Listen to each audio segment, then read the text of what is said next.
pode agir no sobrenatural, para a gente se preparar, porque muitas vezes o sobrenatural não pode vir, porque a gente não se prepara. O testemunho de Tauana é que no ano seguinte ela engravidou de Davi. No ano seguinte ela engravidou de Davi. Então Deus é um Deus que opera o sobrenatural. A gente precisa orar por Ele, a gente precisa crer nele, a gente precisa abrir nosso coração. Quando Tauana estava para casar, eu levei minha mãe no oculista, porque ela estava com caroço, e ela disse, eu preciso de uma pomada, um antibiótico, para passar, porque como é que eu vou me maquiar para o casamento da minha neta? Então eu disse, vamos mãe, porque eles passam um remedinho, e a senhora diminui, e daqui a 15 dias a senhora está pronta para o casamento de Tauana. E quando nós chegamos no oftalmologista, e ele olhou o olho da minha mãe, ele disse, isso não é um carocinho que sai com pomada. A senhora está com eles dão um nome, uma coisa que degenera o olho. A senhora está com um tumor, e vai precisar operar. E a minha preocupação é mandar a senhora para outro médico, porque provavelmente quando ele tirar isso, que é muito grande por dentro, o seu olho vai ficar caído.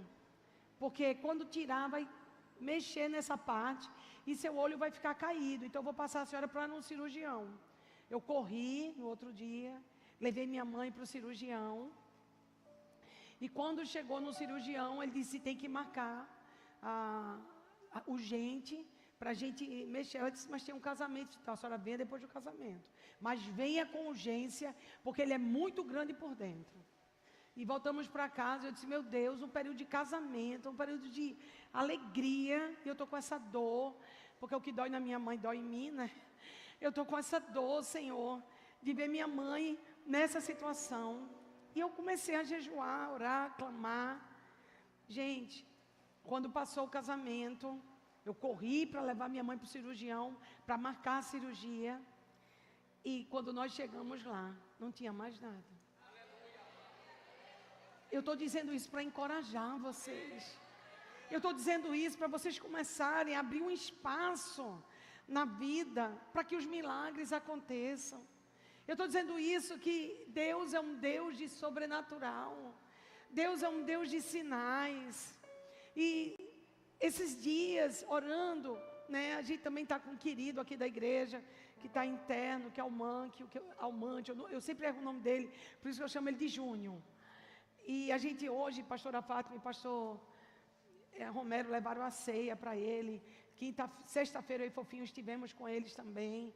Então, a gente tem visto que os problemas estão nos convidando não a nos desesperar, mas a gente ativar uma arma poderosíssima que está em nossas mãos, que é a arma da oração por sinais e maravilhas. Deus quer operar. Essa casa recebeu uma profecia da Califórnia em 2016, e a gente não usou muito essa arma, porque a gente não estava precisando dela, mas agora a gente está. A gente deixou essas armas por um tempo. Claro que a gente continua orando por várias pessoas, mas não com a eficácia, não com... quando a gente está centrado em algo, sabe?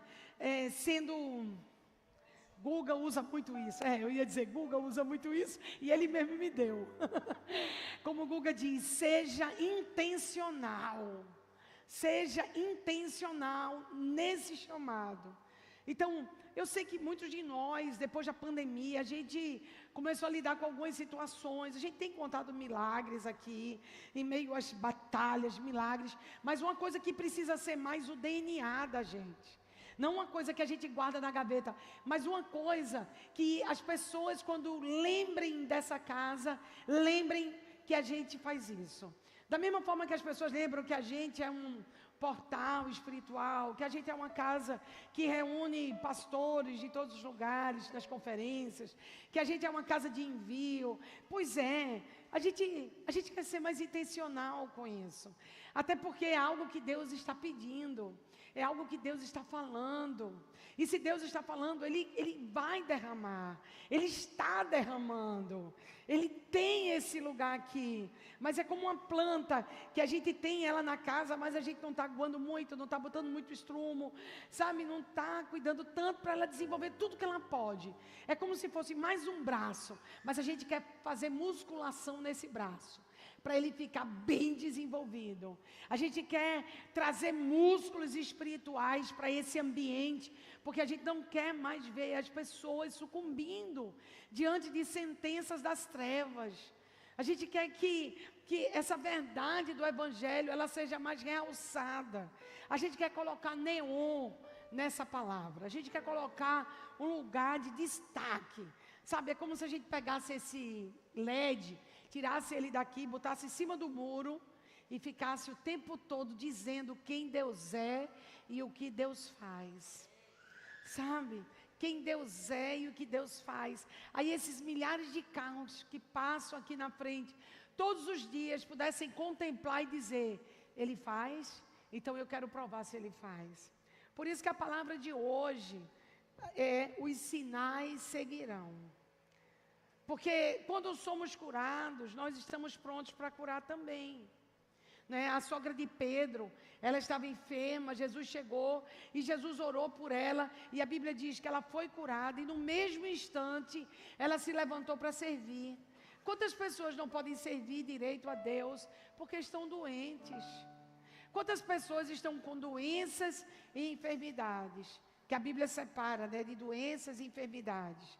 Existem doenças na alma, existem enfermidades no físico. E quantas vezes essas situações, elas têm roubado a nossa vida, roubado a gente como mãe, como pai, roubado a gente na obra do Senhor, não é? Se Jesus não tivesse curado a sogra de Pedro, ela não teria servido aquele dia. Mas ela pode servir porque ela foi curada, porque ela recebeu a cura. E na mesma hora ela começou a servir. Então imagine quantas pessoas poderiam se levantar na obra de Deus se elas fossem curadas. Quantas pessoas iriam se converter se elas experimentassem uma cura. Quantas pessoas que não querem saber de igreja, que não querem saber de nada, elas fossem tocadas por uma cura, e elas se levantariam e se converteriam. E elas seriam também uma boca de Deus para contar o testemunho que foi curada, e que ela agora também é um instrumento de cura. Porque à medida do que a gente recebe, a gente dá. Não é verdade? Quando a gente prova uma cura, a gente dá cura. Quando a gente é tocado por qualquer área da nossa vida pelo Senhor, a gente está pronto para dar às pessoas naquela área que a gente foi curado. A gente está pronto de reproduzir o milagre. Você reproduz o milagre que você é. Você reproduz o milagre que você recebe. Então, quando a gente lê aqui a palavra do Senhor em Êxodo 15, 26, que diz assim, eu vou ler aqui para ler a mesma tradução. Dizendo-lhes: se vocês derem atenção ao Senhor, o seu Deus, e fizerem o que Ele aprova, se derem ouvido aos seus mandamentos e obedecerem a todos os seus decretos, não trarei sobre vocês nenhuma das doenças que eu trouxe sobre os egípcios, pois eu sou o Senhor que os cura. A gente trabalhou muito isso na Páscoa. Porque um dos primeiros nomes de Deus na Bíblia é Jeová Rafá, o Senhor que te sara. É um dos primeiros nomes. Deus, quando vai se revelar para o seu povo, quando Ele tira ele do Egito, bem no Antigo Testamento, Deus se revela para o seu povo. Mas uma das primeiras revelações de Deus para o seu povo é Jeová Jirê, que é Deus prover, e Jeová Rafá, Deus que sara. Então veja que interessante, família 61. Como Deus queria ser conhecido pelos seus filhos, não é? Como Deus gostaria de ser conhecido, como os filhos veem você. Eu me lembro que quando Tiago era pequeno, eu fiz uma viagem, e Tiago ficou, e ele chorava no maternal, e a professora dizia: quem é que você quer? Porque você está chorando tanto? Eu quero minha mãe, eu quero minha mãe. Eu estava viajando e ela perguntava, como é sua mãe? Ela é alta, loira e perigosa.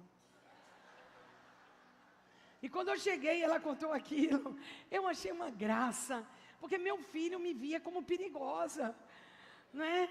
E meu filho, era a visão do meu filho, então, perigosa para ele, é que eu poderia defender ele, que eu era uma leoa para proteger ele, que eu estaria ali junto dele, sabe? Eu passava isso para meu filho. Deus também quer passar isso para a gente. Deus também quer passar o caráter dele. Por isso que em Êxodo, ele já se revela como Deus que sara. Ele já se revela como Deus que provê. Então, provisão e cura, Deus tem para nós hoje. Provisão e cura, Ele tem para você. É a primeira característica dEle. A gente sabe que o Antigo Testamento não é um lugar de muitas curas, não é? A gente sabe que a chuva de cura aconteceu no Novo Testamento. Mas no Antigo Testamento, Deus já queria revelar a sua identidade, já queria revelar suas características. E a gente vê tantas pessoas hoje que não podem provar disso, porque desconhecem. Há quantas pessoas que não estão provando de cura, não estão provando desse caráter de Deus, é caráter dEle. E eles não estão provando. A Bíblia diz que o meu povo perece, porque lhe falta conhecimento da verdade. Oh meu Deus, quantas vezes eu comi o pão que o diabo amassou, até o dia que eu descobri que eu podia comer o pão que amassa o diabo. Quantos dias da minha vida eu comi o pão que o diabo amassou, eu vivi uma vida aquém do que Deus tinha para mim. Por quantas vezes a teologia rota, seca, árida, não pôde me satisfazer, porque a letra mata, mas o Espírito é que vivifica. Quantas vezes eu padeci diante de fontes inesgotáveis, e eu morria de sede, porque eu não sabia que ali tinha uma água, que poderia saciar toda a minha sede. E quantos de nós estamos completamente absolvidos diante de diagnósticos, sentenças, reportagens, anúncios, situações que vão roubando esse lugar de cura, esse lugar que Deus tem para cada um de nós, para cada um de nós. Eu tenho um tio, o nome dele é Aurino Valois, ele foi deputado federal, e ele era de Vitória de Santo Antão, mas quando ele foi fazendo carreira política, ele foi avançando, até chegar em Brasília. E o apóstolo Rafael, meu querido apóstolo, que é pastor da família de Lu e Alexandre inteira, ele aceitou Jesus na casa desse meu tio. Esse meu tio era professor de escola dominical, e o pastor Vilarino, que era uma igreja de curas. Essa igreja em Brasília, gente, foi a primeira igreja de curas no Brasil. Nos anos 70 e 80, coisas aconteceram nessa igreja que não acontecia em nenhum lugar do Brasil. Pastor Vilarino era conhecido como um pastor de sinais e maravilhas. O ministério dele foi pautado assim. E até hoje não teve nenhum substituto. A era Vilarino em Brasília foi uma era única de avivamentos. E esse meu tio foi chamado para fundar a igreja com ele. E esse meu tio foi ser deputado federal e foi ajudar ele na igreja. Levou os filhos pequenos para Brasília. Brasília naquela época estava sendo construído no auge da inauguração de Brasília. Era Juscelino Kubitschek, todo aquele glamour que tinha em Brasília. Era tal, gente, que tinha passagens aéreas de graça para você conhecer Brasília. Os políticos recebiam. Então, todo político recebia por mês 10 passagens para que outras pessoas conhecessem Brasília. Era uma coisa bem... E ele dentro da igreja do pastor Vilarino, servindo ao Senhor com tia Natália, fazia culto na casa dele. Desses cultos, o apóstolo Rafael tinha sido desenganado pelos médicos quando era pequenininho. A mãe dele levou ele no colo, fizeram uma oração nessa casa dessa minha tia Natália, e ele foi curado. Acho que era leucemia, eu não lembro bem o que era, se Lu lembrar. Mas era uma doença que ia matar aquela criança. E ele foi curado, mas não fica aí o testemunho. E aí, a fé engatou na casa dessa minha tia, nos cultos que acontecia na casa dela, que eram os cultos da igreja do pastor Vilarino, que se passava lá. O filho dela, mais velho, foi fazer uma racha em Brasília, pega, e o carro que ele estava, que era um carro bom, veloz, capotou. E esse rapaz vai para o hospital entre a vida e a morte. Esse menino teve traumatismo craniano, a perna dele, ele teve encurtamento de perna, porque ele quebrou o quadril, e a perna dele ficou menor do que a outra, 7 centímetros. E a família toda orando, e todo mundo buscando ao Senhor. Eu não existia ainda, mas os avós, tios contam a história para mim. Existe um livro de reverendo Odilon de Oliveira, chamado Do Navio para o Cárcere. Como o reverendo já morreu, ele não existe mais, ele batizou minha mãe, ele escreveu esse livro, e esse livro foi um sucesso num período, todo mundo leu esse livro. Eu acho que se conseguir, consegue no sebo hoje em dia. Nós tínhamos só um exemplar, e foi perdido depois da morte do meu pai. E esse meu primo, desenganado pelos médicos, minha tia começou a orar e dizer: Senhor, você curou aquela criança, o Rafael, cura meu filho. Senhor, não colhe meu filho. Senhor, eu não vim para essa terra, Senhor, para tu tirar o meu filho, eu preciso de um milagre. E o menino estava rebelde, o menino andava muito rebelde, e o nome do menino era Nauri. E pela madrugada, o menino recebeu uma visitação. E quando a mãe dele chegou para ele de manhã para ver ele, os médicos já pensando em amputar a perna, porque estava uma situação muito difícil de infecção, a perna menor do que a outra. E ele disse: mãe, como você não me avisou que eu ia ser operado de madrugada? Entraram aqui os médicos todos de branco, e eles vieram e me fizeram uma cirurgia. Mas olha, mãe, não se preocupe, porque não doeu nada. Mas eu gostaria que você tivesse me avisado. Eram uns homens altos, tão bonitos, mãe. E eles me operaram a madrugada inteira. A madrugada inteira. E a mãe dele disse, tia Natália disse: Nauri, não é, Nauri, não pode ser, Nauri. Ninguém ia operar você de madrugada. A mãe dele saiu correndo pelo aquele hospital de Brasília e disse: vocês operaram meu filho de madrugada e não disseram nem a mim, nem ao Aurino para a gente estar aqui. Vocês não podem fazer isso, não me matem não. A enfermeira-chefe disse: minha senhora, desde ontem às 8 horas da noite não passou nenhum médico para o quarto do seu filho. Ela correu, voltou para o quarto. Quando ela entrou no quarto, ela levantou o lençol, e quando levantou o lençol, a perna de Nauri estavam as duas do mesmo tamanho. O Senhor fez, Deus operou um milagre na vida de Nauri. Essa minha tia Natália tem 101 anos, Fofinho visitou ela na casa dela. Na frente do lago, uma casa de honra. Eu disse: Fofinho, sabe o que é isso? Essa casa é casa de servo justo ao Senhor. O filho dela está colhendo os joelhinhos que ela botou tantos anos no chão. O filho está colhendo agora uma casa de pé direito, de 8 metros de altura, que Fofinho, que é acostumado com casa bonita, disse: essa eu tiro o chapéu. Eu disse: sabe o que é isso? Aquela mulher que não parava de orar, de fazer culto na casa dela, da casa dela ser usada por Deus para a vida dos outros. Hoje ela tem 101 anos e a bondade e a misericórdia de Deus não se apartou dela, nem da linhagem dela. E Nauri, que era difícil, que era viradinho, se tornou um psiquiatra, se tornou um pregador da palavra, e ele serviu ao Senhor todos os dias da vida dele. Deus já o recolheu ele com 68 anos, ele tinha 17 quando isso aconteceu.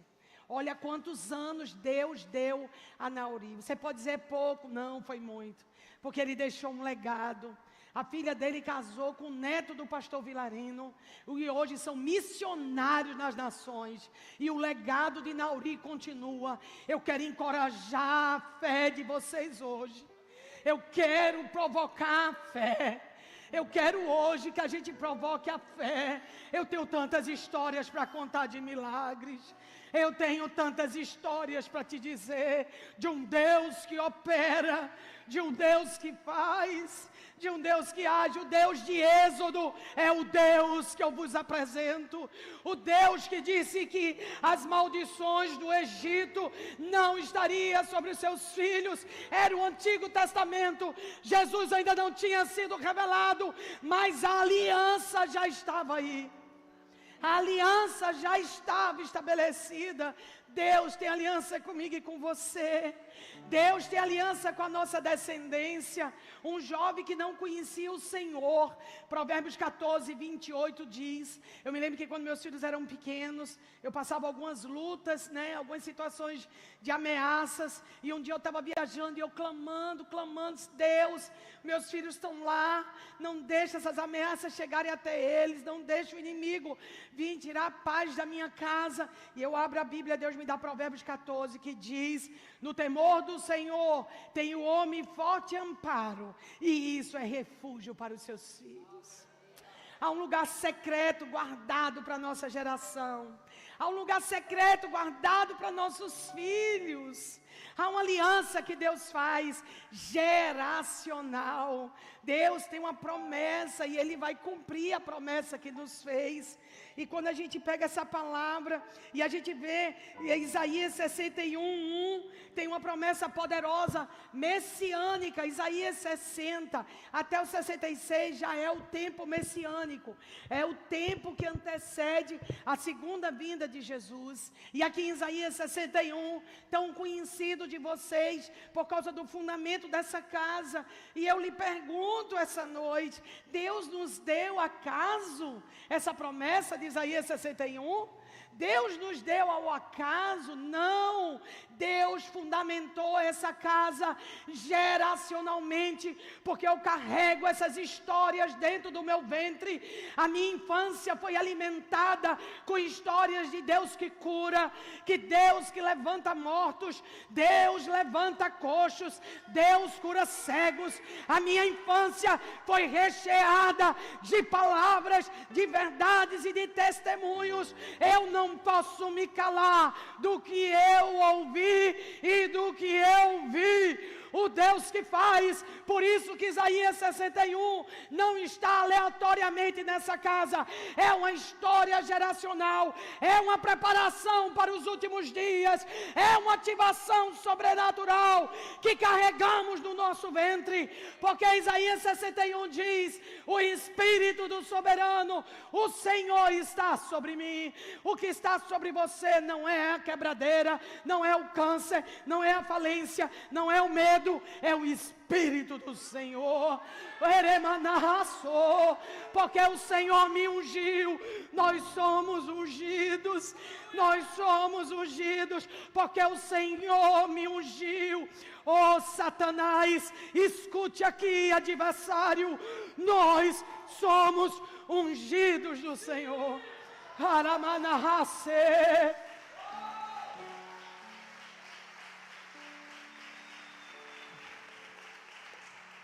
Aleluia, para levar boas notícias aos pobres. Enviou-me para cuidar do que estão com o coração quebrantado, anunciar a liberdade aos cativos e a libertação das trevas aos prisioneiros. Quando nós olhamos alguém enfermo, nós temos a necessidade que a cura física aconteça. Nós temos a necessidade que a cura física seja estabelecida, mas nós precisamos ver que Deus responde a uma ordem.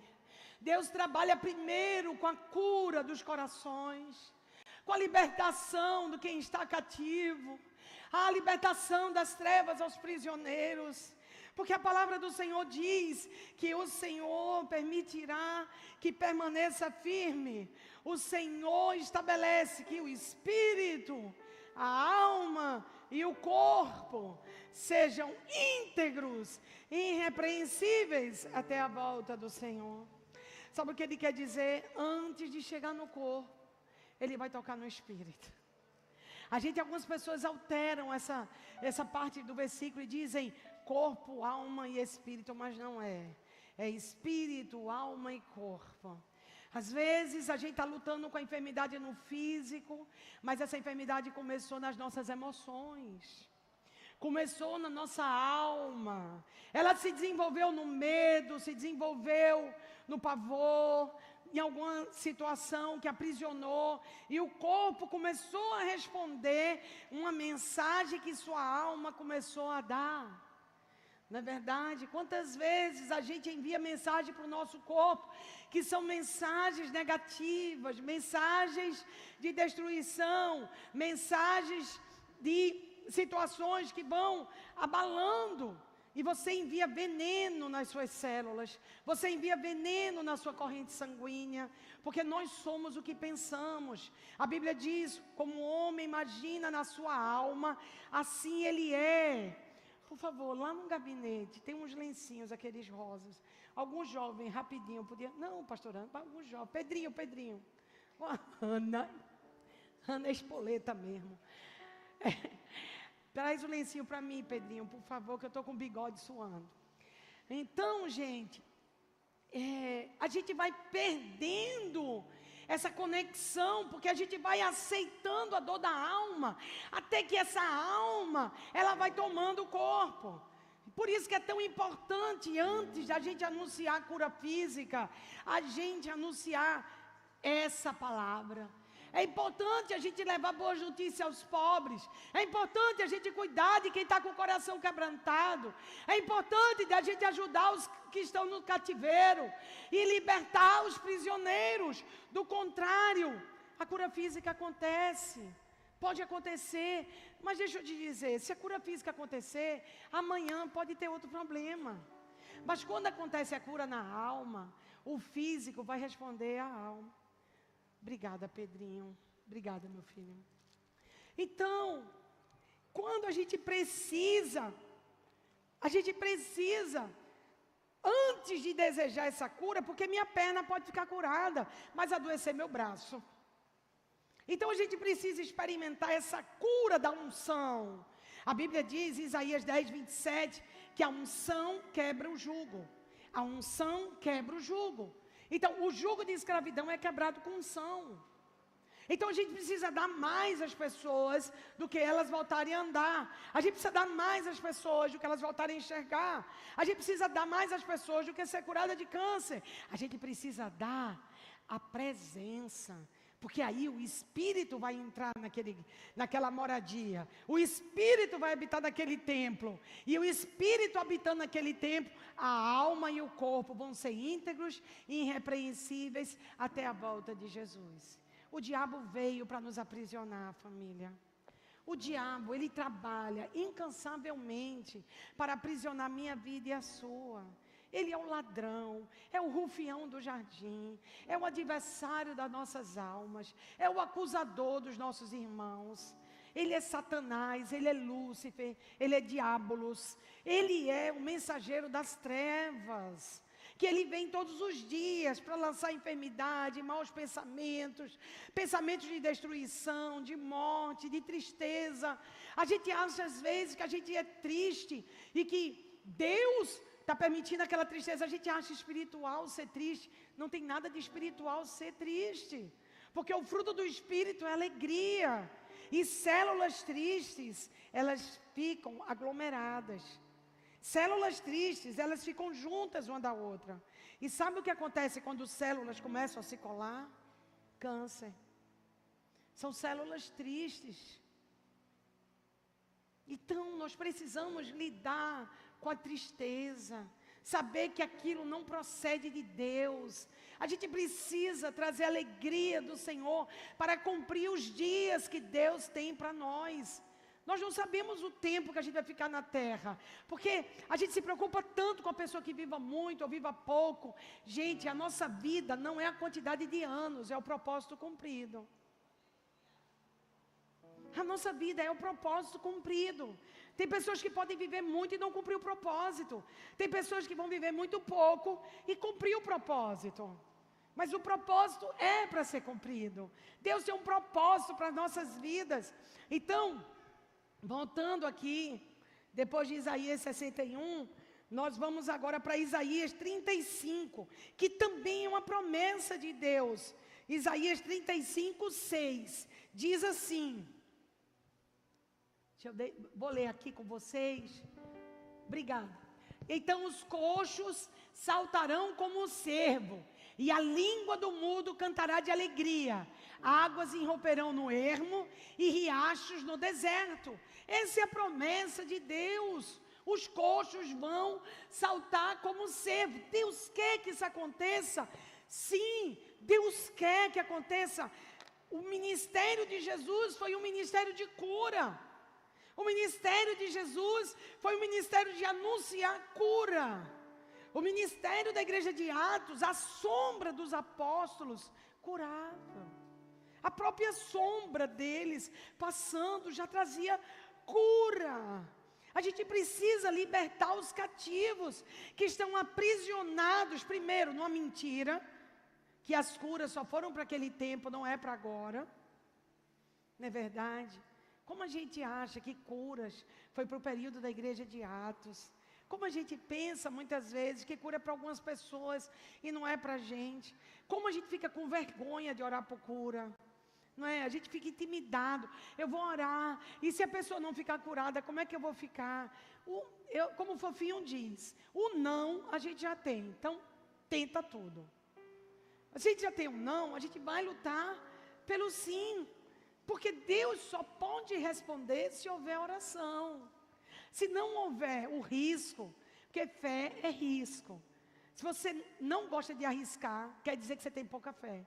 Gente, me perdoe, fé é risco.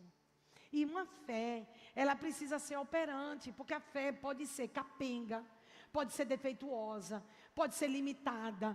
A Bíblia diz que a fé pode ser pequena. Jesus disse, ó homens de pequena. Ele estava dizendo o quê? Tinha fé, mas era pequena. Gente, tem fé pequena. Como está o tamanho da nossa fé? Fé é músculo, precisa ser desenvolvido. Fé é treinamento. Ninguém nasce com fé grande. O que a gente nasce é com um problema grande. Aí um problema grande precisa desenvolver uma fé grande para ver grandes milagres. Ninguém nasce já com fé, olha, nasceu com fé. Não, fé é algo que você vai desenvolver, que você vai buscar, que você vai, a sua caminhada com o Senhor. O que foi que Davi disse, família 61? Eu já matei o leão, eu já matei o urso, agora eu vou matar o Golias. Porque Davi tinha tanta certeza? Por causa do gigante, por causa do leão e por causa do urso. Já pensou se Deus tivesse poupado Davi do leão e do urso e botasse ele para lutar contra Golias? Será que ele teria tido o mesmo resultado, gente? Claro que não. Ele não teria tido o mesmo resultado. Mas talvez eu e você em casa, diante dessa batalha, a gente estaria dizendo assim ao Senhor.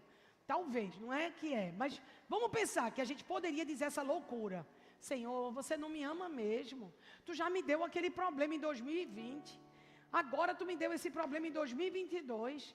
E tu não acha pouco, Senhor. E tu agora me ferisse em 2024 com esse outro problema.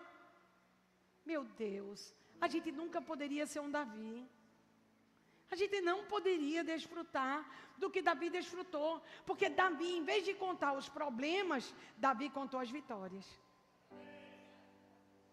Eu vou dizer de novo, família 61. Porque Davi, em vez de contar os problemas, contou as vitórias.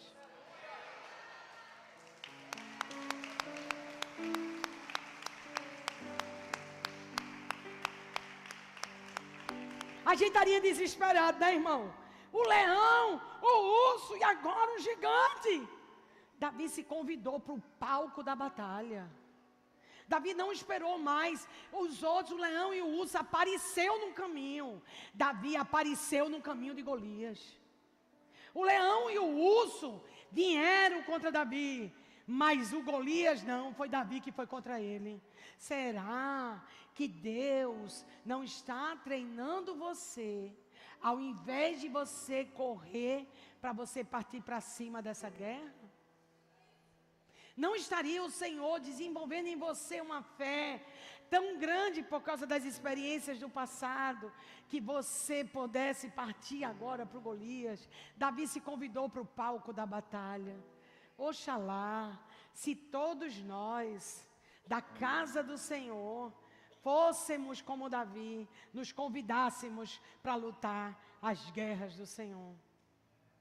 A guerra não é minha, mas a guerra é do Senhor. E se a guerra é do Senhor, a guerra é minha. Se a guerra é do Senhor, que honra ser convidada para lutar as guerras do Senhor. Eu me lembro quando meu pai teve um câncer. E meu pai ficou muito mal. Meu pai operou com um grande médico da cidade. Foi para o melhor médico que tinha, pagou particular. E meu pai daquele jeito, né, querendo resolver tudo na força do braço, né, colérico. Aí ele foi e ele disse, bem, estou seguro, pelo menos o macho é bom, o macho que vai me operar é bom. Minha gente, o macho bom deu um erro no meu pai, que vocês não têm ideia. O cara errou a cirurgia, meu pai estava com câncer, o cara... E pior, meu pai começou com sangramento interno e o bendito não aparecia. Eliana Ventura, muito minha amiga, foi visitar meu pai. Aí disse, quem operou? Eu disse, tal pessoa. Ela disse, vou ligar para ele agora. Aí ligou, e quando ele chegou e viu a situação do meu pai, os médicos ali, tudo a UTI, falaram que meu pai não passaria daquele tempo, não passaria daquela semana, não passaria, porque meu pai sentava, saía sangue pelo nariz, saía sangue pela boca, meu pai estava com hemorragia interna, 24 horas, todos os órgãos do meu pai já estavam nadando de sangue. E eu comecei a orar e clamar, e eu disse, Deus, Tu me prometeu que Tu daria a meu pai os dias do rei Ezequias. Tu não pode levar meu pai agora, Senhor. Tu não pode tirar meu pai agora. E eu clamava. E eu me lembro que eu tinha colocado na TV um programa evangélico, que era um sábado de manhã, né? Fofinho tinha passado a noite com ele, porque eu não tinha mais condições nenhuma de ficar. E naquela manhã de sábado, a palavra que o Senhor estava liberando ali era de cura, que Deus ia fazer. E a minha fé começou a crescer, a minha fé começou a aumentar. E aquilo que não parecia ter saída, aquilo que os médicos já não estavam mais conseguindo deter. Ah, gente, como Deus é maravilhoso. De uma hora para outra, meu pai começou a recuperar, a hemorragia parou, o sangue parou de sair. E quando ele estava nessa agonia, ele olhou para mim e disse assim, minha filha, me deixe ir, porque tem um anjo no meu quarto. E eu disse, não é possível, o anjo veio buscar meu pai. Eu comecei a orar, porque meu coração não dizia. E tinha uma palavra sobre meu pai. Meu pai era rato da Assembleia de Deus. Meu pai não perdia um culto aqui no domingo, gente. Sentava ali naquela cadeirinha ali, daquele lado. Muitos pastores aqui lembram dele. Cruzava as perninhas dele assim. Dava a oferta e ia embora para a vitória. Então, tinha uma palavra sobre a vida do meu pai. Tinha uma palavra que Deus ia dar a ele os anos do rei Ezequias.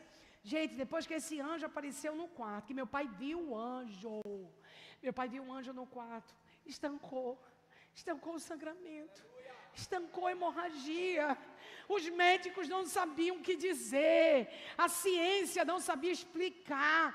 Um homem com mais de 70 anos começou a se recuperar. E Deus me deu uma palavra e disse assim, a carne dele se robustecerá como da juventude. Deus me deu a palavra de Jó. Deus me deu a palavra de Jó, e meu pai que já estava se preparando para se encontrar com meu irmão, Deus levantou do leito, Deus curou, e ele viveu mais 10 anos para servir ao Senhor, e Deus só recolheu depois, porque Deus é fiel. Eu quero aumentar a tua fé hoje. Eu quero ativar os milagres da tua vida hoje. Eu quero te dizer que há um Deus que cura, que há um Deus que sara, que há um Deus que levanta, que há um Deus que ressuscita dos mortos, um Deus que vai além do que pedimos ou pensamos, conforme o poder que opera em nós. Eu não tinha nem condições de fazer orações bonitas. As minhas orações eram desesperadas no corredor do hospital. Mas eu ficava me vingando do diabo. Enquanto meu pai ficava na UTI, eu ficava nos quartos orando pelas pessoas. orando por um, orando por outro. Eu fazia, diabo, você me botou aqui, mas você vai ver, você vai tomar um prejuízo no pé da bunda grande. Porque eu ficava levando pessoas a Jesus, orando por pessoas, porque é isso que a gente tem que fazer. A gente tem que frutificar dentro da caverna. José frutificou na caverna. José dentro da caverna tinha sonhos. José dentro da caverna interpretava sonhos. José dentro da caverna era um homem de confiança. Dentro de uma prisão fétida no Egito, ele deu fruto. Não é o lugar onde nós estamos, é o coração que nós estamos no lugar que estamos. Não existe lugar bom nem ruim. Existem pessoas com coração disponível para viver milagres.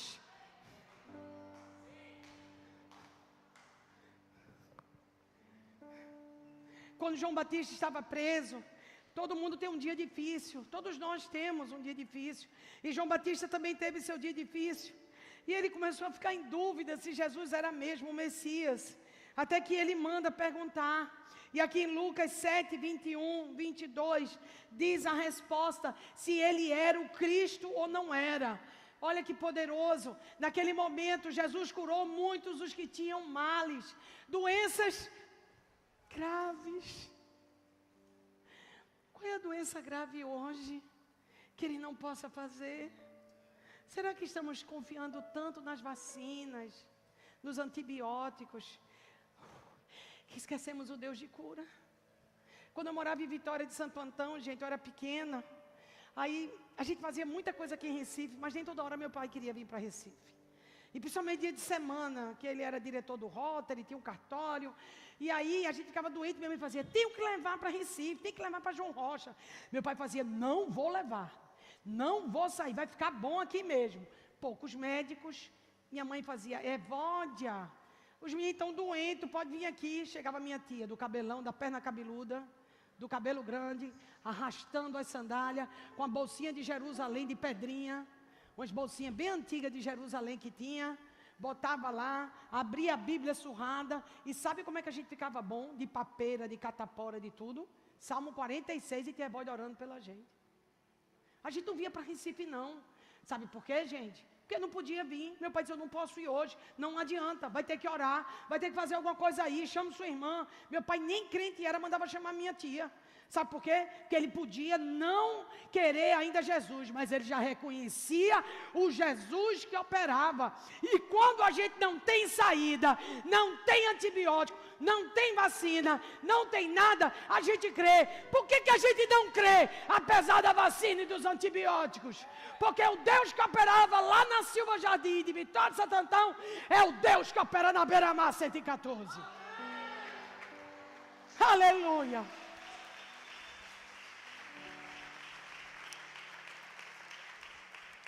A ele, e ele curava dos que tinham doenças graves e espíritos malignos, e concedeu visão a muitos cegos. Então ele respondeu aos mensageiros. Olha Jesus respondendo para João. Olha a resposta que Jesus está dando para a crise existencial. João já está indo. Por quê? Porque João chegou para preparar o caminho do Senhor. E o trabalho dele já tinha encerrado. Por quê? Porque João tinha que dar a cabeça. Porque Jesus é o cabeça. E não podia ter duas cabeças. Por João Batista ter chegado para preparar o caminho, ele entrega a cabeça para o cabeça entrar. E olha o cabeça da igreja o que respondeu. O cabeça dessa igreja. O cabeça da igreja de Cristo na face da terra. Jesus é o cabeça, nós somos o corpo. Nós estamos conectados com a cura. Nós estamos conectados com o milagre. Nós estamos conectados com a promessa. Nós estamos conectados com o cabeça. Jesus é o cabeça da família 61. Anuncie isso. Jesus é o cabeça dessa casa. Voltem e anunciem a João o que vocês viram e ouviram. Os cegos veem, os aleijados andam, os leprosos são purificados, os surdos ouvem, os mortos são ressuscitados. E as boas novas são pregadas aos pobres. Olha a resposta do Senhor. Ele é o mesmo ontem e hoje e será eternamente. Em Malaquias diz que Deus não muda. O Deus que disse isso para João é o Deus que diz isso hoje para ti. Diga a eles, contem a sua família, contem aos seus vizinhos, conte aos moradores de Recife, contem aos moradores de Pernambuco, anuncie aos 4 cantos que os cegos vêm. Anunciem que os aleijados andam, que os leprosos são purificados, que os surdos ouvem e os mortos são ressuscitados. E ele termina e diz assim: feliz é você se não achar escândalo em mim. Ele conclui, né, Ana? E ele ainda conclui esse versículo assim: e João partiu, porque preparou o caminho do milagre, preparou um caminho messiânico, iniciou a era messiânica, a era dos sinais e maravilhas. Agora o que era uma visitação, agora se torna uma habitação. Agora o que era um evento salteado, se torna natural. O sobrenatural é natural para quem ora, crê e confia. O sobrenatural é o natural. Não me diga que vai ter dias especiais do sobrenatural, porque nós vamos experimentar o sobrenatural no nosso natural. Nunca a gente deveria ter separado tanto a terra e o céu. Nunca nós deveríamos ter separado tanto que a terra... É interessante, né? Porque as primeiras civilizações acreditavam que a terra era plana, né? E existe uma coisa boa em acreditar que a terra é plana, tá? É que a gente acreditando que a terra é plana, a gente acredita que a terra e o céu estão andando assim, ó. Tá? O céu e a terra se movem assim. Então a gente se move na horizontal. Quando a gente descobriu que a terra era redonda, né? O que é que aconteceu? O céu e a terra ficaram mais distantes. Porque se ela faz isso, há uma distância maior.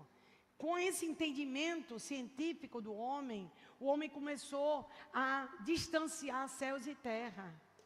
Mas Deus, Ele não quer que a gente distancie. Venha o teu reino, seja feito assim na terra, como já é no céu. Terra e céu de novo estão se aproximando.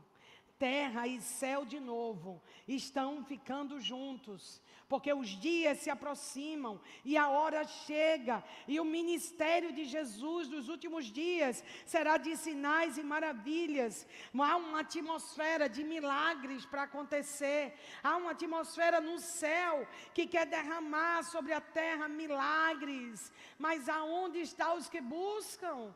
Buscar-me-eis e me achareis, quando me buscar de todo o vosso coração, diz o Senhor.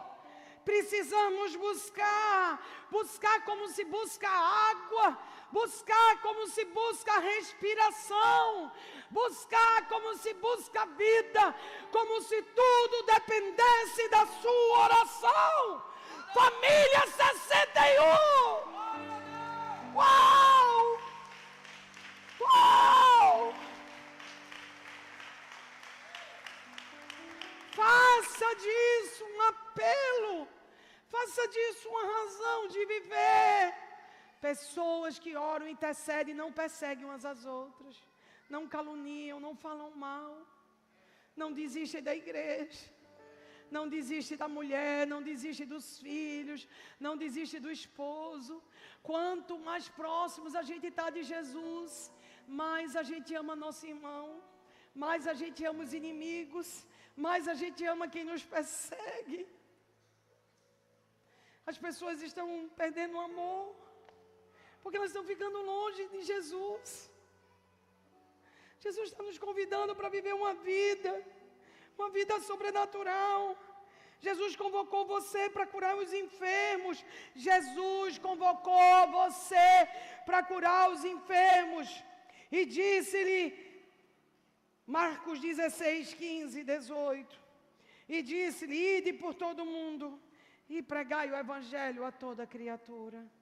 Quem crê e for batizado será salvo. Quem, porém, não crê será condenado.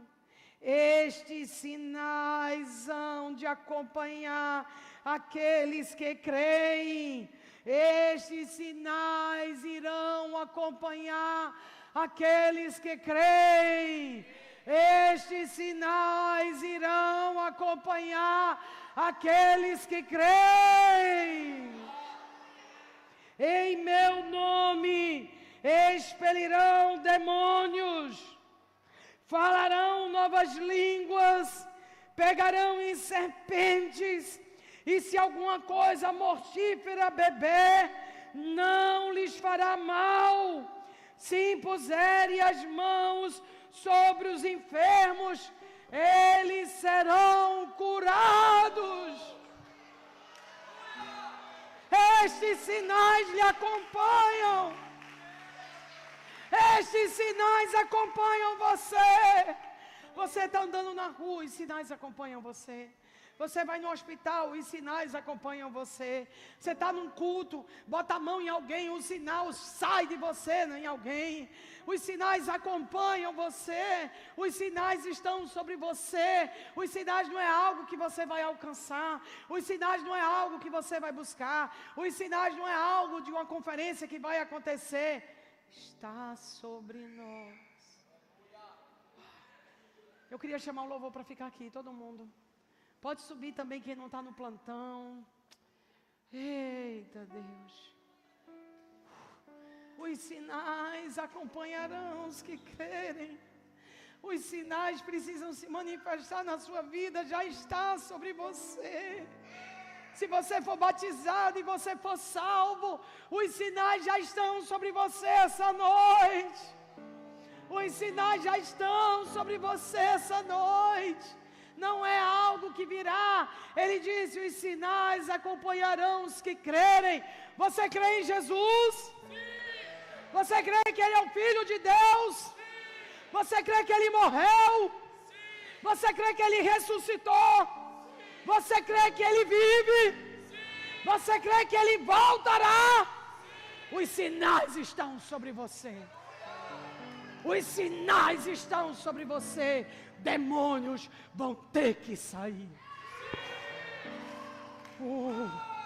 Eita Deus, há uma unção.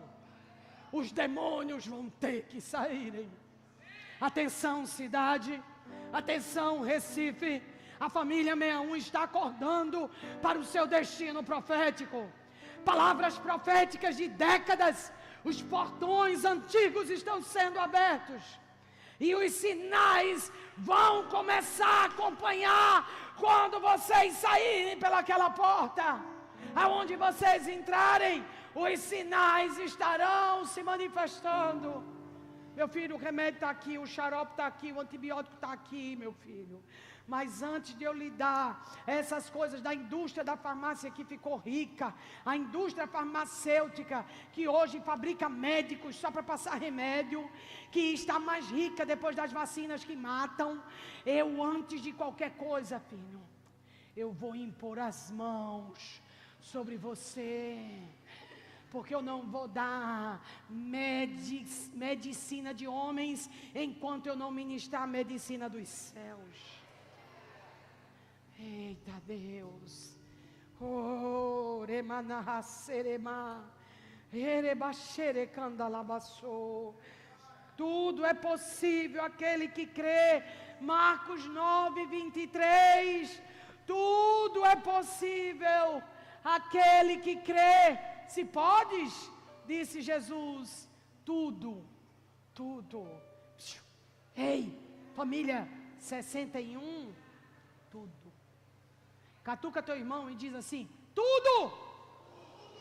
Não é algumas coisas, não é algumas enfermidades, não é algumas situações.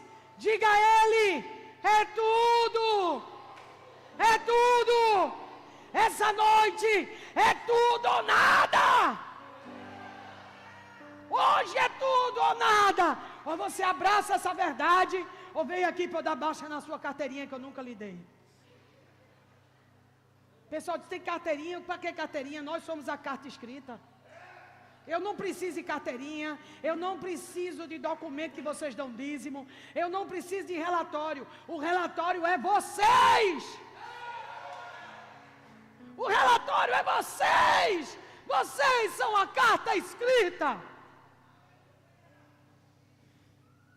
Eu passei tantos anos como tabelião e digo a vocês, papel não serve para nada, só para homens.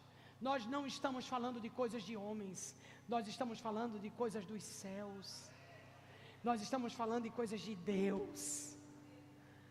Vocês são a carta escrita, os sinais acompanham. Ele é quem perdoa todas as tuas iniquidades e que sara todas as tuas enfermidades. Salmo 103:3. É Ele quem perdoa todos os teus pecados e cura. Vamos lá, família 61. Antes era tudo é possível que crê, agora é todas as enfermidades. Esse é o culto da bênção grande. Esse é o culto de amontoar a bênção de Deus. O Deus que tudo é possível é o Deus que sara todas as enfermidades. Os homens ainda não têm nem nome da próxima praga, nem nome ele tem do que está sendo fabricado no laboratório. Mas o Senhor diz, eu conheço tudo antes que venha a existir, e eu tenho a cura antes que a doença se manifeste.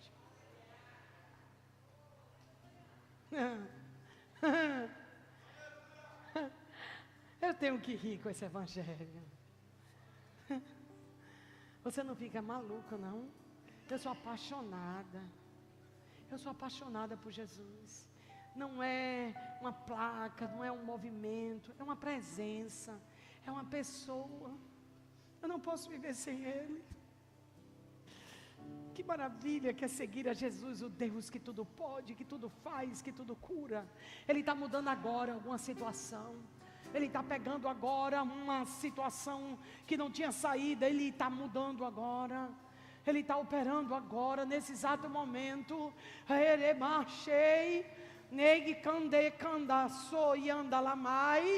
Ele está operando. Ninguém pode impedir. O Deus de Abraão, de Isaac e de Jacó, Ele começou a agir. Ele é o Deus que pode, nenhum dos seus planos pode ser impedido. Ele abriu o mar vermelho para o seu povo passar. Oh, glória a Deus! Aleluia! Aleluia! Aleluia! Uou! O Deus do impossível está aqui. Uou! Ele está operando. A presença dele é real. A presença é real. Aliança e expiação. Certamente Ele tomou sobre si as nossas enfermidades e as nossas dores levou sobre si, e nós o reputávamos por aflito, ferido de Deus e oprimido, mas Ele foi transpassado pelas nossas transgressões e moído pelas nossas iniquidades. O castigo que nos traz a paz estava sobre Ele, e pelas suas pisaduras nós somos sarados. Nós somos sarados pelas suas pisaduras. Mateus 8, 16 e 17 diz: chegando à tarde, trouxeram de muitos endemoniados, e Ele meramente com a palavra os expeliu os espíritos, e curou todos os que estavam doentes, para que se cumprisse o que fora dito pelo profeta Isaías. O Novo Testamento está confirmando a palavra de Isaías. Ele mesmo tomou as nossas enfermidades e carregou as nossas doenças.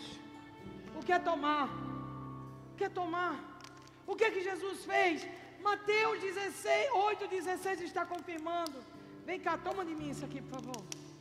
Toma. O que ele fez? Tomou. Força a sua lei. Toma. Isso é tomar. Ela tomou de mim, como Jesus tomou de você. Eu não quero mais essa água não. Foi tomada. Vai para lá com isso. Vai dar essa água a mim, mas não. Ele tomou. Não há nada de enfermidade em você, só se você abraçar. Não há nenhum demônio em você, só se você quiser. Não há mais nenhuma sentença, só se você abraçar. Família 61. Uau! Adore ao Senhor. Levantem. Adore ao Senhor. Aleluia. Vou ler mais não. Ele está aqui. Ele está aqui. Ele está aqui. A presença dele é real. Pastores.